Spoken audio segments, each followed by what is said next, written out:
উলুবেড়িয়া উত্তর বিধানসভা কেন্দ্রের বাসুদেবপুর গ্রাম পঞ্চায়েতে চকবৃন্দাপুর জুনিয়র বেসিক প্রাইমারি স্কুলের জায়গা দখল করে তৈরি হয়েছিল তৃণমূলের দলীয় কার্যালয়। বৃহস্পতিবার প্রশাসন ও পুলিশের উপস্থিতিতে তৃণমূলের দলীয় কার্যালয়ে বুলডোজার দিয়ে ভেঙে দেওয়া হলো। জানা গেছে 2011 সালের পর ওই শিক্ষা প্রতিষ্ঠানের জায়গা দখল করে তৃণমূল কার্যালয়টি তৈরি করা হয়েছিল। স্কুল কর্তৃপক্ষ কার্যালয় তৈরিতে বাধা দিলেও কোনো কাজ হয়নি। সম্প্রতি স্কুল কর্তৃপক্ষ বিধায়ক চিরণ বেরাকে বিষয়টি জানান। এরপর তিনি বিষয়টি শিক্ষা দপ্তর ও জেলা প্রশাসনের গোচরে আনেন। এরপর বৃহস্পতিবার জেলা প্রশাসনের নির্দেশে পুলিশের উপস্থিতিতে বৃহস্পতিবার বুলডোজার এনে গুড়িয়ে দেওয়া হলো তৃণমূল কার্যালয়টি।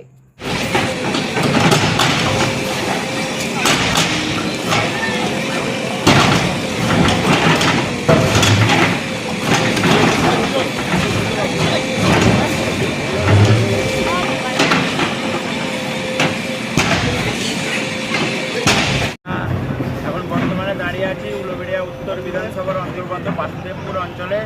আমরা আপনাদেরকে দেখাতে চাইব আজকে এই যে তৃণমূলের পার্টি অফিসটি ছিল, প্রশাসনের সহযোগিতায় আজকে বুলডোজার এনে ভাঙা হচ্ছে। তো আমরা দেখাবো আজকে এই যে ক্লাবটি ছিল, আপনারা যেরকম গোটা রাজ্য জুড়ে দেখেছেন যে তৃণমূলের জবরদস্তি দখলদারি এবং চারিদিকে দুর্নীতি যেরকম চারিদিকে প্রকাশ পাচ্ছে, আমাদের এই বিধানসভার অন্তর্গত বাসুদেবপুর অঞ্চলেও এটা থেকে ছাড় পায়নি।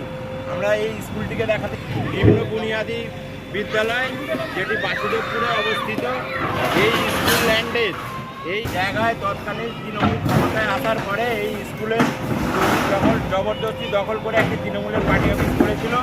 আমাদের জনপ্রিয় বিধায়ক সম্মানীয় চিরণ বেরার উদ্যোগে আজকে আমরা এই ক্লাবটি ভেঙে এই ল্যান্ডটি এই স্কুলকে ফিরিয়ে দিচ্ছি।